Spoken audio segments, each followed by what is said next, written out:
Bonjour tout le monde, j'espère que vous allez bien. On se retrouve pour notre deuxième brief de la semaine en ce 18 février 2020. Et comme d'habitude, avant de commencer le brief, surtout qu'il y a énormément de nouveaux et je tenais à vous remercier pour ça, n'hésitez pas à nous rejoindre sur Discord déjà pour premièrement y récupérer le lexique qui vous aidera à la compréhension des termes que j'utilise dans les daily briefs. Déjà, ça vous aidera énormément. Mon collègue, au fait, a rajouté de nouveaux e-books sur GAN. Donc, si GAN vous intéresse, quand vous m'entendez parler de GAN, bah ça vient là. Donc, n'hésitez pas aussi à aller checker. C'est dans la section e-books, tout simplement. Il y a énormément de livres qui peuvent vous aider pour commencer à avoir des bases sur la psychologie, la gestion du risque, etc. Donc vraiment n'hésitez pas à jeter un petit coup d'œil et aussi échanger avec nous tout simplement sur le Discord. Nous sommes bientôt 5000, donc n'hésitez pas à nous rejoindre, le lien est en description et dans les commentaires. Donc aujourd'hui, petit sommaire, donc il y a des petites choses qui vont changer, je vais vous expliquer pourquoi. Donc on parlera du Bitcoin en daily, ensuite on fera un petit exercice sur le Bitcoin de psychologie, encore une fois, que j'ai fait hier dans le Discord. On parlera des spread forwards, aujourd'hui on ne parlera pas des risk-on et risk-off, puisque c'était un jour férié hier aux États-Unis, donc les marchés n'ont pas coté, donc que ce soit le GBTC et puis même le S&P, etc., ça n'a pas coté, donc ça ne sert à rien d'en parler, on en parlera demain quand les marchés auront ouvert justement. Ensuite, comme d'habitude, on ira jeter un petit coup d'œil sur notre étude de la navigation des capitaux au sein du marché crypto. Et pour terminer, on parlera gentiment d'Ethereum, Ripple, Litecoin et Ethereum classique. Et on parlera un petit peu psychologie aussi sur Ethereum classique avec le Shark Setup. Donc au niveau du Bitcoin en daily, j'ai déjà fait un gros brief hier, je vous invite à aller le voir si ce n'est pas déjà fait. Mais la situation n'a pas changé, hein. Pour moi ici c'est toujours qu'un simple mouvement correctif, il n'y a rien qui m'indique qu'on a trouvé un top ici. Comme je le répète, la localisation pour moi ne me plaît pas, on avait bien cassé le premier arrêt, ne pas venir chercher 0,118, ça me paraît bizarre, pour moi je trouve pas que ce top est réel. Si jamais c'est le cas, je veux que le marché me le montre et qu'il me fasse une structure en M et qu'ensuite on aille péter le premier arrêt, hein. Tant qu'on ne casse pas le premier arrêt, tant qu'il n'y a pas de structure, je me dirais pas non, on a trouvé le top sur ce marché. Donc pour l'instant, pour moi, je pense que le bon côté, c'est toujours l'upside, hein, et d'aller chercher potentiellement la zone de rechargement de short. D'ailleurs, ça m'étonnerait, pour être honnête, qu'on le fasse rapidement comme ça. Ça colle pas avec le scénario que j'expliquais et ça colle pas avec ce que je veux voir en fait. C'est-à-dire qu'ici, je veux vraiment que les gens prennent leur profit, que les gens passent short, comme je disais, pour ramener la liquidité là-haut. Et si ça se fait trop rapidement, je me dis, bon, la liquidité, elle va arriver comment? Donc c'est pour ça, j'aimerais bien qu'on reste ici pas mal de temps quand même, hein, peut-être jusque même mars, j'en sais rien. Mais ça me paraîtrait assez bizarre qu'on aille vite comme ça. La seule chose qui peut me faire penser qu'on peut continuer de monter vite en escalier, comme on est en train de le faire comme ça, c'est parce qu'on est dans un mouvement parabolique. Et dans les mouvements paraboliques, les mouvements sont très haussiers, sont très rapides, sont très violents. Voilà, les boules, ils n'ont pas le temps, ils poussent le prix sans cesse, et c'est la seule chose qui peut m'amener à penser que le Bitcoin, il peut repartir vite. Mais malgré ça, je pense tout de même qu'on doit rester un peu de temps ici, qu'on doit vraiment accumuler de la liquidité, peut-être potentiellement encore bouffer de la liquidité acheteuse, hein, donc liquider des acheteurs, hein, pour décharger un tout petit peu le train. Quand on voit, voilà, au niveau de l'open interest, ça reste assez chargé quand même, on est toujours au-dessus du milliard, malgré ici des grosses liquidations acheteuses, en 56 millions, c'est pas rien, à peu près plus, voilà, 56 millions, non, j'avais bon. Donc voilà, ça m'invite à penser que si on va vite, ok, c'est dans la dynamique du mouvement parabolique, donc ça fait sens. Mais au niveau du scénario ici on accumule beaucoup de liquidités pour aller liquider tout le monde là-haut et offrir cette liquidité aux institutions, ça colle pas. Donc on verra bien si on continue la dynamique parabolique ou si justement on accumule la liquidité pour aller la porter plus haut. Ou si on est en train d'instaurer un top, il y a beaucoup de ou si on est en train d'instaurer un top, mais comme j'ai dit, pour le voir, je veux voir un M et qu'ensuite on vienne résoudre le premier arrêt et que les bears le pètent. Pour l'instant, c'est pas du tout le cas, on est encore bien loin du premier arrêt, donc il n'y a rien qui m'invite à penser que le top a été trouvé ici. Au niveau de William est en train de quitter sa zone stupidement surachetée, donc voilà, on quitte cet enfoncement. Nouveau signal qui nous indique que les bulls levaient le pied un petit peu. Les bulls commencent à s'endormir au niveau du volume, hein, le volume est de plus en plus décroissant. Donc voilà, ça m'invite à penser que potentiellement ce mouvement correctif n'est pas fini et qu'on pourrait aller le tirer jusqu'au premier arrêt potentiellement. Voilà, donc et ça collerait au scénario, on temporise un petit peu ici, on laisse les gens désespérés. Tous ceux qui voulaient acheter les dips sont désespérés parce que le Bitcoin n'arrive pas à baisser. Tous ceux qui sont short, malheureusement, le but serait peut-être de les liquider, comme j'ai dit, pour amener la liquidité plus haut. Et de ceux qui ont pris profit, pourraient dégoûter et refomo et se dire il va jamais s'arrêter le Bitcoin. Donc là, on pourrait recte pas mal de monde. Et à mon sens, encore une fois, comme je dis, ça me paraît être le scénario le plus probable, voilà, pour recte un maximum de monde. Et les marchés ont été créés pour ça. Voilà, les marchés ont été créés pour ça. Alors, au niveau de MACD, bon bah MACD, double divergence confirmée, 10 février, donc non, on attendra aujourd'hui. Non, ça a été confirmé, je dis pas de conneries. Oui, la divergence a été confirmée, d'ailleurs, je vais supprimer ça. Donc voilà, on a une double divergence, donc voilà, vraiment, les bulls, voilà, faut qu'ils fassent attention. Ça m'indique encore une fois que, bon, là, les bears commencent à se montrer un petit peu, mais surtout que les bulls doivent laisser le moteur refroidir. Pardon, je perds un petit peu la voix. Les bulls doivent vraiment laisser le moteur refroidir. Et ça me paraît très bizarre de bottom ici, vraiment je vois plus le BTC consolider et puis venir chercher son premier arrêt et ensuite voilà comme j'ai dit accumuler la liquidité ici pour aller la pousser là-haut. Au niveau du momentum, on avait identifié vendredi une contraction sur le momentum, donc qui allait soit se résoudre en W ou en M. Bon bah les bears ont gagné. Raison de plus de penser que bon bah là le momentum voilà dégonfle un petit peu. Donc ça m'invite à penser que bah encore une fois les bulls doivent se calmer, encore une fois. Donc là, vraiment, on a des signaux qui nous disent que les bulls laissaient le moteur refroidir, comme je le disais hier. Donc voilà, je vois rien de plus à dire, à part que voilà, je vous ai mis le Fibo, justement. Je vous ai mis le Fibo directement en daily, comme ça vous avez directement le premier arrêt et la zone de rechargement. Et justement, on parlera en 4 heures de ce Fibo ici, et pourquoi je l'ai placé ici, justement, et j'aurais dû le faire avant. Mais voilà, hier j'y ai pas pensé, je me suis vraiment attardé sur le daily et le 4 heures, j'avoue que j'y étais un petit peu vite. Alors au niveau des spreads forwards, nos spreads forwards dégueulent encore un petit peu. Donc ça m'invite encore à penser une fois que les bulls doivent laisser le moteur refroidir, hein, parce que quand on voit des petits M comme ça se dessiner sur les spreads, bon ça nous indique que ok les bulls laissent le moteur refroidir, mais il n'y a toujours pas de M sur le cours. Hein. En tout cas moi personnellement, on pourrait dire ok oui il y a un M ici, d'ailleurs je vais faire ça. Hop, on pourrait dire oui ok il y a un M ici, je vais passer en line mais personnellement voilà je trouve ça trop rapide, ça me fait plus penser à un V pour le moment. Si je veux avoir un beau M, je veux que le top voilà, il soit instauré sur plusieurs jours, que vraiment je vois que le cours ici on me dise ok ici des bears, il y a des gens qui défendent ce top, pour l'instant ça a été beaucoup trop vite, je vois plus ça comme une réjection donc comme un V, mais en tout cas on voit qu'on a un M sur nos spreads qui est assez bref, donc voilà ça m'invite à penser que encore une fois les bulls levaient le pied un petit peu. Exactement pareil sur Ethereum, même s'il n'y a pas de M, pareil sur LTC, nos spreads dégonflent un petit peu, donc voilà, il n'y a rien d'alarmant, juste les bulls lever le pied. Au niveau de l'étude des capitaux, donc de la navigation des capitaux, bon, bah, on voit encore que les capitaux privilégient les altcoins. Hein. Voilà, la Bitcoin dominance continue de dumper suite à ce M, ce W ici sur l'altcoin dominance nous invite à penser qu'il y a un counter trend rally qui se prépare potentiellement pour le printemps. Rappelez-vous, buy when it's now, sell in May and go away, donc achète en hiver, vends au mois de mai et barre-toi. Donc ça c'est la saisonnalité, donc voilà ça ferait sens hein, de poser le bottom en hiver, un beau petit rallye sur les alts. En fait, mon idéologie du marché c'était que 2019 c'était le counter trend rally du Bitcoin, hein, donc le Bitcoin qui lui est venu retracer jusqu'à 0,118, hein, donc voilà, je passe en weekly, vous le verrez mieux.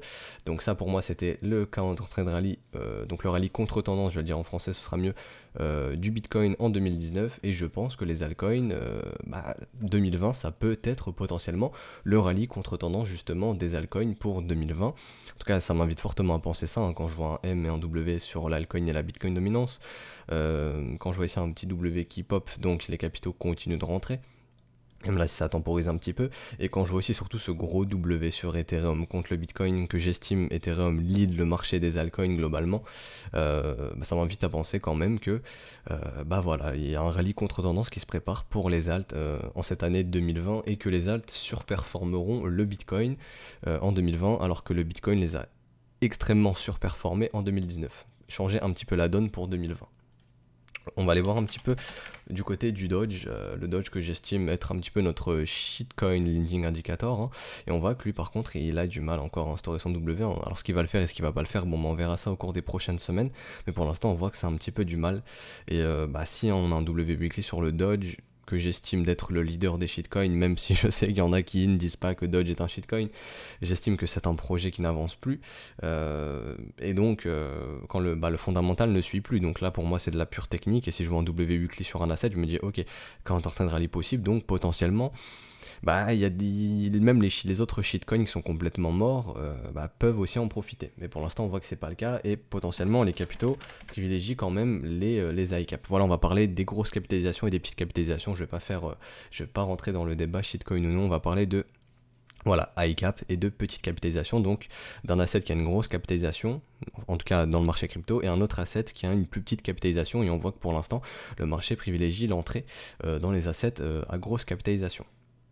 Alors, donc le Bitcoin, je vais y retourner, on va aller en 4 heures, donc oui, aujourd'hui on va pas checker le GBTC, ça ne sert à rien, ça n'a pas coté. Donc pourquoi j'ai tracé mon Fibo ici? Bah tout simplement, comme vous le voyez ici, pour moi c'est, ici le cours a bien été défendu, on a bien eu un beau W, ce qui m'invite à penser qu'ici, bon bah il y a des acheteurs qui défendent ce bottom simplement, et que c'est cette structure qui a permis d'initier ce mouvement. Donc voilà, c'est pour ça que j'ai tracé mon Fibo sur cette structure et que je l'ai mis au top, et on voit pour l'instant que le premier arrêt fait son taf. Alors est-ce qu'on est justement dans une continuation de type AB égale CD comme ceci, donc je vais changer la couleur, vous verrez mieux, donc de type AB égale CD qui pourrait nous ramener justement aux alentours des 11 700 $, hein, si je place bien, des 11 700 $, on pourrait aussi avoir cette continuation ici, hein, AB égale CD comme ceci. Donc si jamais on décide d'aller péter le sommet ici, hein, donc hop, je vais placer ça. Si on décide d'aller péter le sommet ici, voilà, on aurait des targets AB égale CD qui nous ramèneraient au final dans notre zone de rechargement potentiellement. Donc ça peut être possible. Et justement, si ce premier arrêt cède, bah ça m'inviterait à penser qu'on peut aller dans la zone de rechargement de tout ce mouvement ici. Zone de rechargement dans laquelle se trouve le premier arrêt justement. Donc pour moi ici, voilà, c'est une grosse zone pour les bulls à défendre si on y va. Je veux vraiment que les bulls se montrent là-dedans si ce mouvement est toujours haussier.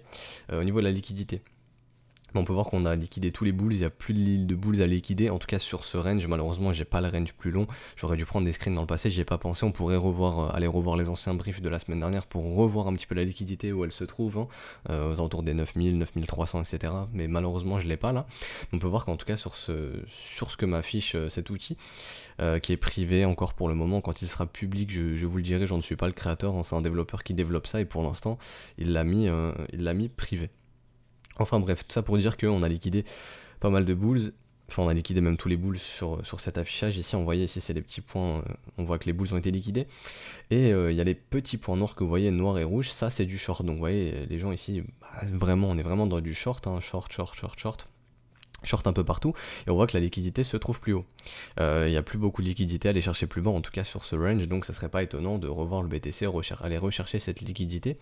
Donc voilà, donc à noter, ici il y a beaucoup de liquidité vendeuse à venir chercher, il y a beaucoup de bears à liquider.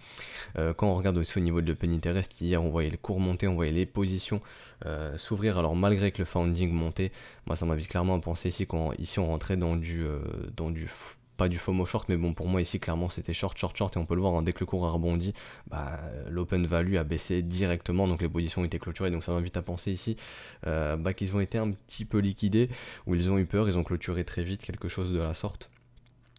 Mais pour l'instant c'est ce qui m'invite à penser que le marché il est plus dans une optique de voilà, on prend les profits et on short. Et bah pour moi le mouvement est toujours un mouvement tendanciel bullish, on est toujours dans un trending market, hein, donc dans un mouvement tendanciel qui est mené par les bulls tant que notre premier arrêt tient, et à chaque fois qu'on est venu le tester, elle a été défendue, donc chose qui a prouvé que ce mouvement était à chaque fois soutenu par les bulls, et pour l'instant c'est toujours le cas. Mais pour en avoir la preuve concrète, bah, j'aimerais bien justement aller voir un tag du premier arrêt, d'aller taguer ce premier arrêt, d'aller le chercher, d'aller le taper, pour voir justement si les bulls réagissent et qu'ils sont capables d'essayer d'aller nous instaurer un nouveau sommet plus haut pour aller chercher la zone de rechargement. Mais en tout cas la situation elle n'a pas changé depuis hier, le marché corrige un petit peu. Donc voilà, pour moi, il n'y a pas grand chose d'autre à dire. Pareil, en 4 ans, on voit que les volumes acheteurs sont décroissants. William n'est pas stupidement survendu, donc voilà, pour l'instant, bah, il y aura encore de la marge, on peut se dire. Et on pourrait rentrer dans un enfoncement qui pourrait justement aller nous guider dans la zone de rechargement, potentiellement.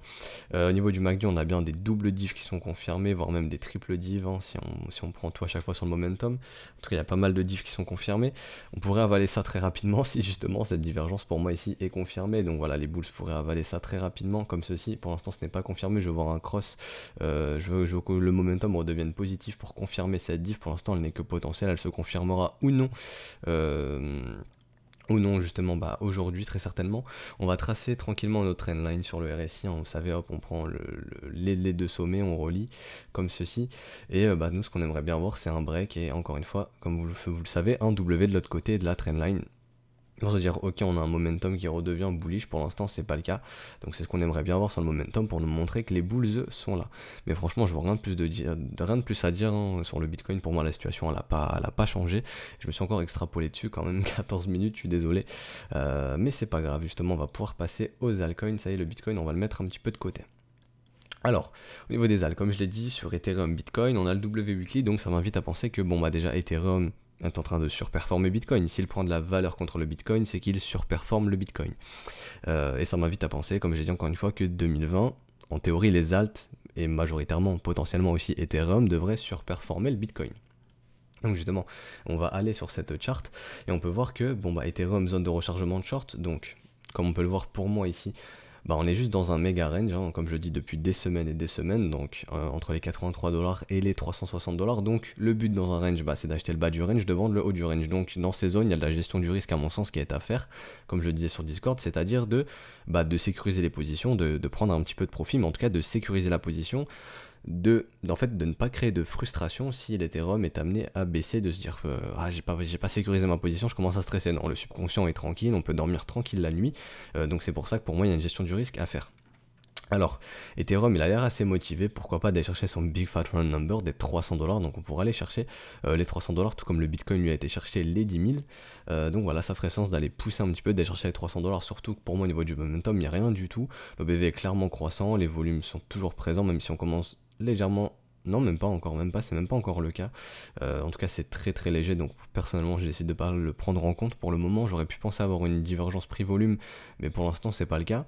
Au niveau du momentum, le momentum est toujours clairement haussier, donc il n'y a rien qui m'invite à penser ici que les boules doivent ralentir ou se calmer. Au niveau du RSI, pour ceux qui utilisent le RSI, c'est la même. William est toujours dans son enfoncement stupide, bah voilà, les bulls peuvent continuer de tout casser. Par contre, comme je le dis, faites attention, zone de rechargement de short. Et là, je vais m'adresser aux investisseurs, mais comme vous le savez, au niveau des investisseurs, le signal justement qui sera très intéressant, c'est quand on aura la cassure de ce W monthly, hein, donc la confirmation de ce W monthly en cassant les 360, si je dis pas de bêtises, 366$, 363. Alors, justement, si on a ce W monthly, comme je le dis souvent, et je sais que je vais me répéter, mais bon, il y a énormément de nouveau, je dois le faire. Alors si on fait ce W monthly, pour moi on sera dans un rallye contre tendance, et l'objectif ce sera d'aller chercher le premier arrêt, c'est-à-dire que pour moi si ce W monthly se confirme ici, la target minimale que je vois sur Ethereum c'est du 600$ pour cette année 2020 si ce W se confirme, ok, 600$. Si Ethereum pète ce premier arrêt, la prochaine target pour moi elle est aux alentours de 900$, donc si on casse le premier arrêt, aller chercher les 0,68, donc les 900$. Comme on peut le voir et comme je l'ai montré, lui Bitcoin, en 2019, il a décidé d'aller chercher les 0,118. Donc est-ce que Ethereum, si on part dans un rallye contre-tendance, est capable d'aller faire la même chose? J'en sais rien. En tout cas, pour moi, ça me paraît être une target qui est réaliste. Alors je sais, actuellement, on a 260$. Vous devez vous dire, mais il est fou, lui, il nous parle de 900$. Mais un rallye contre-tendance, ça peut aller très vite. Et on l'a très bien vu avec le Bitcoin. Ensuite, à ce W weekly, hop, le Bitcoin n'a pas perdu de temps. On a bien pété le premier arrêt. On est parti chercher les 0,118 assez rapidement. Si les alts surperforment le Bitcoin et qu'on a vraiment une euphorie du côté des alts, ça ferait sens. Mais en tout cas au niveau des probabilités, je dirais qu'en tout cas le 6W se confirme, au niveau des probabilités ça serait vraiment très probable justement d'aller chercher ce premier arrêt qui est aux alentours des 595-600$, on va plus parler du Big Fat Round Number des 600$, ça ferait plus sens pour moi. Donc voilà, donc Ethereum, 6W se confirme, je me répète, possible d'aller chercher les 600$, et ici très gros signal d'achat très long terme, voilà, donc long terme, on va dire long terme pour les investisseurs suite à ce W weekly. Donc voilà, donc W monthly qui est un W weekly aussi du coup plus élargi. Si je passe en weekly comme ceci, vous allez voir, donc c'est un W weekly plus élargi, mais du coup c'est aussi un W monthly. Et pour moi ici, comme j'ai dit, signal très intéressant pour les investisseurs long terme qui souhaitent justement rentrer dans l'Ethereum, et ça m'annoncerait le rallye contre tendance de tout ce mouvement, et ça pourrait nous ramener de l'Ether à 600$ pour 2020, surtout si les altcoins surperforment Bitcoin, et c'est ce qu'elles ont l'air de nous montrer. Alors au niveau du Ripple j'en reparlerai dans la semaine, mais là brièvement, Ripple il est en train de se battre un petit peu avec son premier arrêt, on n'arrive pas à le céder. Si on cède le premier arrêt, on ira dans la zone de rechargement de short. Ici pareil, si on a qui ont acheté un petit peu de Ripple en dessous, bon bah là pour moi gestion du risque, au moins minimum sécuriser les positions, voilà, dans les zones de rechargement de short, voilà, pour moi c'est toujours de la gestion du risque à y faire. Et pour l'instant on va essayer de voir si on cède ce premier arrêt ou non. Pour l'instant on est en train de se battre avec, et c'est la même chose pour LTC. Donc on voit quand même qu'en fait il y a quand même Ethereum qui a surpassé un petit peu tout le monde. Ethereum est déjà venu chercher sa zone de rechargement de short, Bitcoin lui ne l'a toujours pas fait, Ethereum est déjà dedans. Donc voilà, Ethereum a l'air de surperformer un petit peu le reste du marché. On voit que Litecoin par contre lui il a du mal, hein. On n'a pas été on n'a pas été, pas pour l'instant on n'est pas dans la zone de rechargement de short, on n'a pas cassé le premier arrêt non plus, c'est comme Ripple, on est en train de se battre contre le premier arrêt, et donc si ça cède, bah, on pourrait revoir du LTC aux alentours des 100$, donc 105$, parce que rappelez-vous, premier arrêt qui cède, la direction c'est les 0,68 parce qu'on passe dans un ranging market, alors que là pour l'instant ce mouvement est un mouvement tendanciel bear, donc justement il faut que les bulls cassent ce premier arrêt et pour l'instant ils ont un peu de mal. Au niveau d'Ethereum classique, on va pouvoir faire un petit peu de psychologie et justement je viens de me rendre compte que j'ai oublié de vous faire le petit exercice, mais du coup on le fera demain, ne vous inquiétez pas sur le Bitcoin. Non, là je vais terminer avec l'Ethereum classique, on fera l'exercice demain de psychologie, parce que là je me suis extrapolé beaucoup sur le Bitcoin, je suis désolé. Donc Ethereum classique, bah, en monthly on peut voir que lui il a déjà fait son W, donc vous voyez il a été plus vite que Ethereum pour le faire, mais comme je vous disais, cette candle ici me dérange, elle est beaucoup trop agressive, en fait j'aurais préféré faire ça. Donc le W monthly est bien là, vous allez comprendre mon propos, le W il est bien là, mais juste qu'ici ça s'est fait trop agressivement, et bah le public quand il voit un mouvement comme ça il est au courant, ça fait pas horizontal, ça fait très vertical, et dès que c'est très vertical, bah le public il est énormément attiré. Ce qui m'invitait à penser, comme je le disais, que personnellement j'achète pas un mouvement qui est très parabolique comme ça, j'attends sagement ma zone de rechargement. Donc si j'étais investisseur, je déclencherais mon investissement sur les conditions du Shark Setup. Donc rappelez-vous, le Shark Setup, c'est tout simplement le fait justement d'avoir la structure, hein, donc de tracer votre Fibo, le bottom, le top, et de revenir chercher la zone de rechargement. Donc vous voyez qui se trouve ici entre les 7$ et les 5$ et les 5,3$. Donc c'est pour ça quand le mouvement est très parabolique comme ça, je suis plus apte à acheter le retour en zone de rechargement, donc de lancer mon trade sous les conditions d'un Shark Setup, donc mon investissement sous les conditions d'un Shark Setup, que de racheter la neckline. Parce que ici ce qui me dérange, comme j'ai dit, c'est que le mouvement est trop vertical, et quand c'est trop vertical, c'est que le public a vu le mouvement et que le public a FOMO là-dedans. Et pour moi, ce que j'appelle ça justement, la psychologie derrière le Shark Setup, c'est un peu le check-out move. C'est-à-dire que le marché part très fort, on secoue les bears, et je pense que maintenant, bah, vu que le public a vu le mouvement partir, il y a beaucoup de gens qui sont rentrés en FOMO, qui se sont peut-être trop exposés, qui ont mis du levier, ou qui ont des stops assez serrés parce que justement ils se sont trop exposés, ou tout simplement qu'ils ont FOMO sans plan.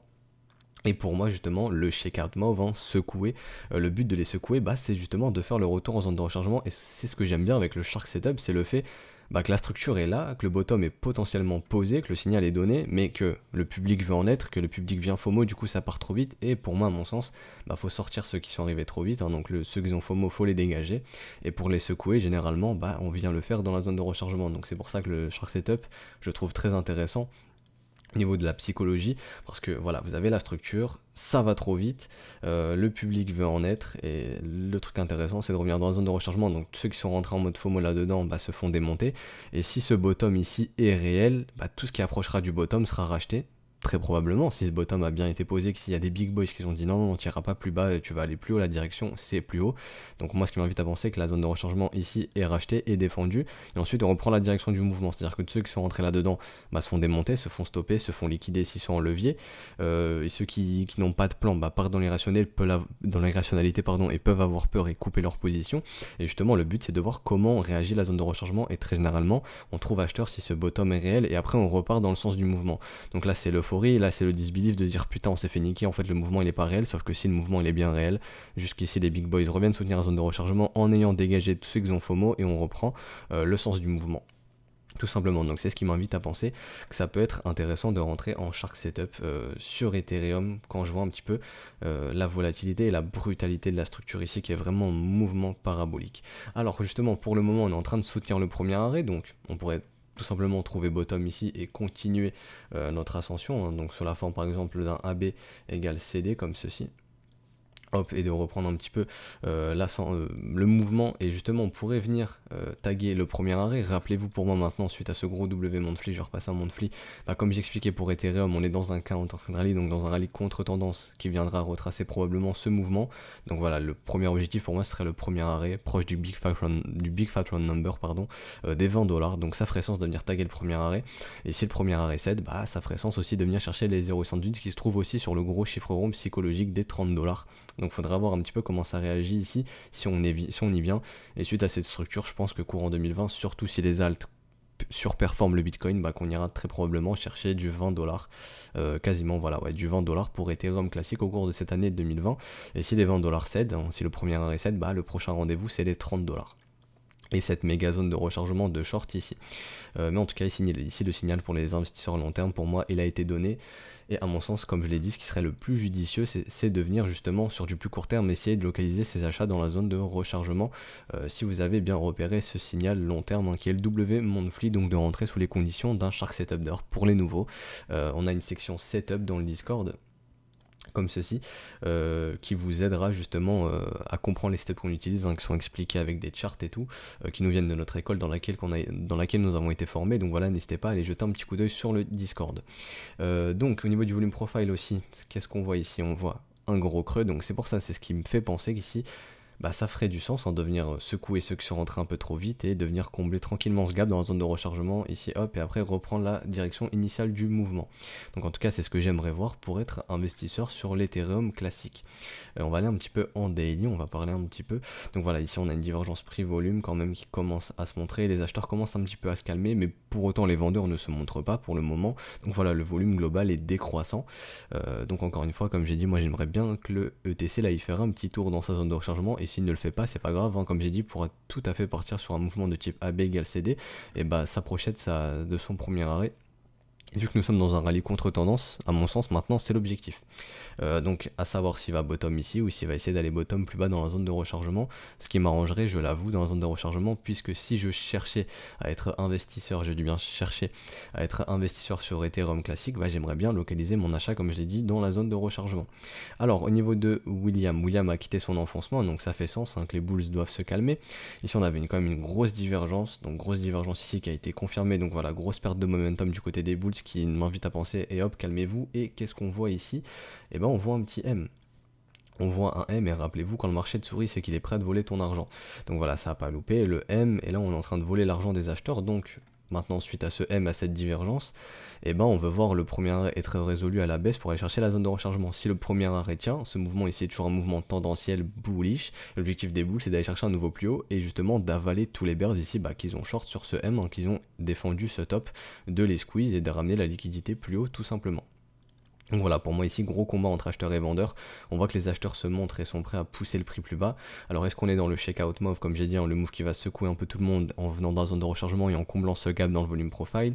Ou est-ce qu'alors ici c'est juste un bear trap, hein, on vient juste taguer le premier arrêt et ensuite hop, on repart dans la direction initiale du mouvement, on fait flipper un peu tout le monde ici. Mais pour moi ça ferait plus sens de faire flipper un peu tout le monde plus bas, en minimum aux alentours des 7 $ quand même. Venir au moins au minimum taguer les 0,78 quoi. Voilà, de retracer à 61,8% ce mouvement parabolique.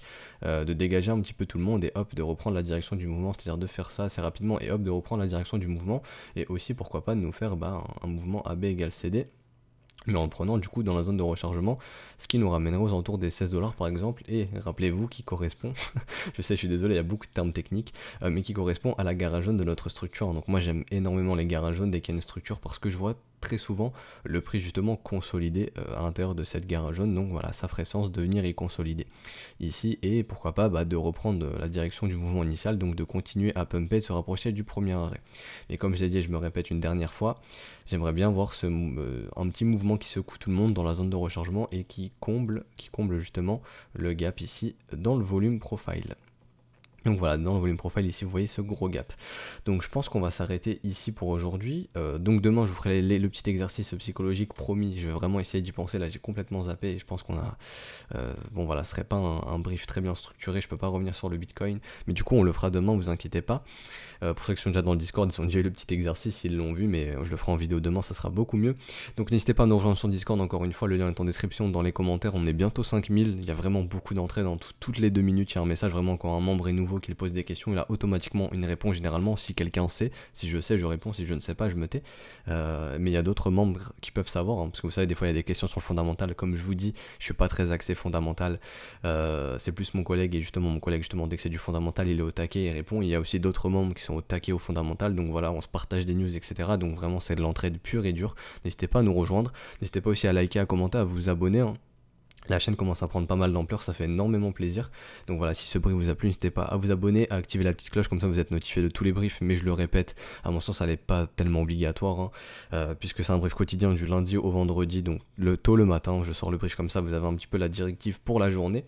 Et voilà, donc n'hésitez pas à commenter, comme je l'ai déjà dit, ça aide un petit peu pour le référencement et le développement de la chaîne. Donc moi je vous souhaite un excellent mardi, une excellente journée, et du coup on se retrouvera demain pour le prochain brief. Allez, ciao tout le monde.